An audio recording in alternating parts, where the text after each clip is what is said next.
Asiatic society के संस्थापक कौन थे? तो ये थे विलियम जोन्स। इसकी स्थापना हुई थी 1784 में। अगला प्रश्न, ब्रिटिश सरकार की फूट डालो और राज करो नीति का उद्देश्य क्या था? तो ये था सामुदायिक एकता को तोड़ना।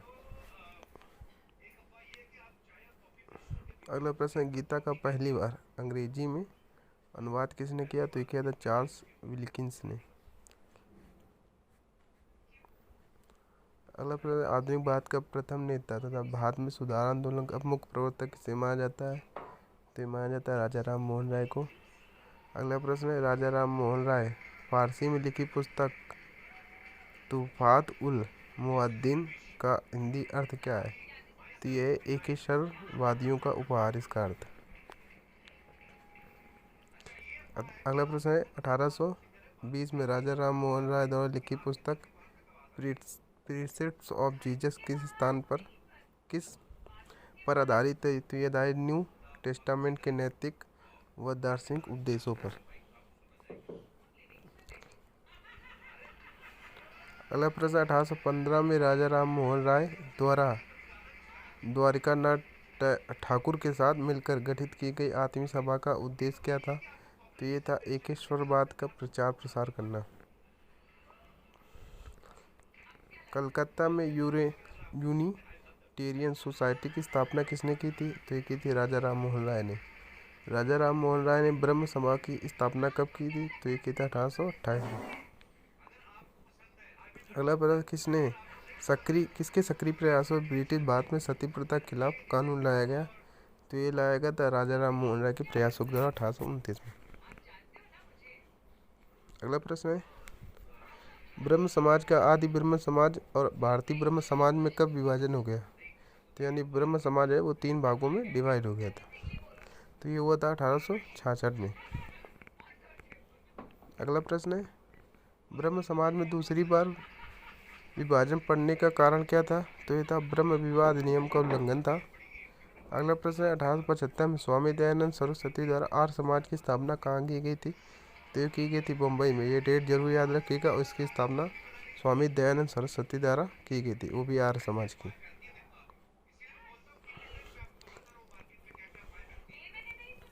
यंग बंगाल आंदोलन की शुरुआत किसके द्वारा की गई थी? तो ये की गई थी हेनरी विवियन डिरेजियो। आधुनिक भारत का राष्ट्रवादी कवि किससे कहा जाता है? तो कहा जाता है हेनरी विवियन डिरेजियो। प्रार्थना समाज के संस्थापक कौन थे? तो ये थे आत्माराम पांडुरंग और केशव चंद्र सेन। इसकी स्थापना हुई 1867 में। अगला प्रश्न है, स्वामी विवेकानंद का मूल नाम क्या था? तो ये नाम था नरेंद्र देव। ये याद रखिएगा, स्वामी विवेकानंद का मूल नाम है। अगला प्रश्न है, अमेरिका के शिकागो में आयोजित विश्व धर्म सम्मेलन में स्वामी विवेकानंद ने कब भागीदारी की थी? तो ये की था 1893 में। अगला प्रश्न है, अमेरिका में वेदांत सोसाइटी की स्थापना किसने की थी? तो ये की थी स्वामी विवेकानंद ने 1896 में। अगला प्रश्न है, स्वामी विवेकानंद ने रामकृष्ण मिशन की स्थापना कब की थी?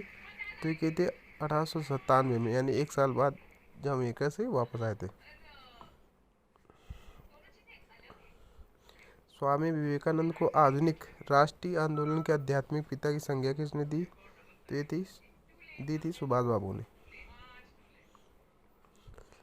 बाद में थियोसॉफिकल सोसाइटी की स्थापना कब हुई? तो ये थी 1886 में, यानी 1885 में भारतीय राष्ट्रीय कांग्रेस के बाद। किस पुस्तक में ब्रिटिश सरकार को यह सलाह दी गई थी कि वह मुसलमानों को कुछ रियायतें प्रदान कर समर्थन हासिल करे? तो ये थी इंडियन मुसलमान, इनके लेखक थे डब्ल्यू हंटर। अलीगढ़ आंदोलन के सूत्रधार कौन थे? तो ये थे सैयद अहमद खां। अगला प्रश्न है, सैयद अहमद खां द्वारा अलीगढ़ मुस्लिम एंग्लो ओरिएंटल कॉलेज की स्थापना कब की गई? तो ये की गई थी 1875 में।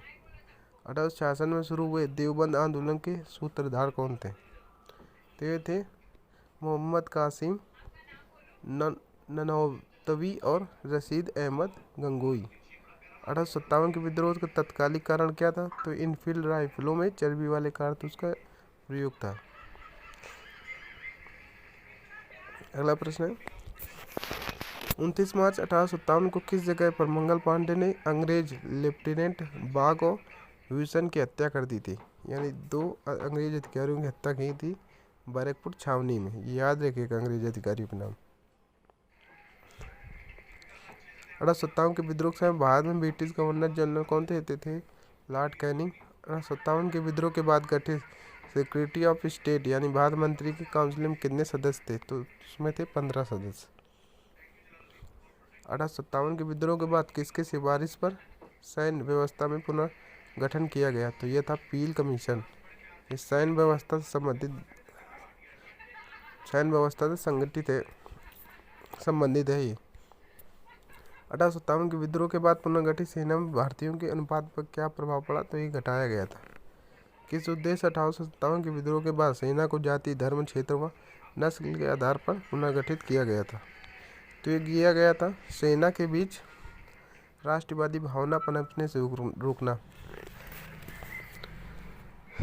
दिल्ली में बहादुर शाह जफर के साथ 1857 के विद्रोह का नेतृत्व कौन कर रहा था? तो ये कर रहे थे बख्त खां। फैजाबाद में मौलवी अहमदुल्ला के नेतृत्व में हो रहे 1857 के विद्रोह को कुचलने वाले ब्रिटिश अधिकारी कौन था? तो ये थे जनरल रेनॉल्ड। 1881 में प्रथम भारतीय कारखाना अधिनियम किस वायसराय के शासनकाल में लाया गया? तो ये थे लॉर्ड रिपन। कब प्रांतों केंद्रों के बीच वित्तीय विभाजन अपनाया गया है? तो ये अपनाया गया था 1870 में लॉर्ड मेयो के शासनकाल में। सन्यासी विद्रोह 1763 से 1800 के बीच प्रमुख नेता कौन थे? तो मंजर शाह, देवी चौधरानी, मूसा शाह व भावनी पाठक। ये सारे सन्यासी विद्रोह से संबंधित थे। कोल विद्रोह किसके नेतृत्व में आरंभ हुआ? तो बुद्धो भगत। संथाल विद्रोह का संबंध किस क्षेत्र से है? तो ये दामन एको क्षेत्र, राजमहल पहाड़ी। मुंडा विद्रोह सबसे पहले किसके विद्रोह में प्रारंभ हुआ? तो ये था खूंट कटी व्यवस्था के विरोध में ये विद्रोह पहले आरंभ हुआ था। अल्लूरी सीताराम राजू के नेतृत्व में हुए रंपा विद्रोह किस आंदोलन से प्रेरित था? तो ये था असहयोग आंदोलन। ये याद रखिएगा, असहयोग आंदोलन की जो डेट है वो है 1920। उड़ीसा के पाइका विद्रोह के नेता कौन थे? तो बक्सी जगबंधु विद्याधर। तीरथ सिंह के नेतृत्व में खासी विद्रोह का संबंध वर्तमान में किस राज्य से है? तो ये मेघालय से। कूका विद्रोह का संबंध किस राज्य से था? तो ये था पंजाब से। 1885 में पारित बंगाल काश्तकारी अधिनियम किस विद्रोह की परिणति था? तो ये था पाबना विद्रोह। किस व्यवस्था के विरोध में राजकुमार शुक्ल ने चंपारण सत्याग्रह के नेतृत्व के लिए गांधी जी को बुलाने गए थे? तो ये था तिनकटिया पद्धति। 1918 में खड़े हुए खेड़ा विद्रोह के नेता कौन थे? तो ये थे सरदार वल्लभ भाई पटेल।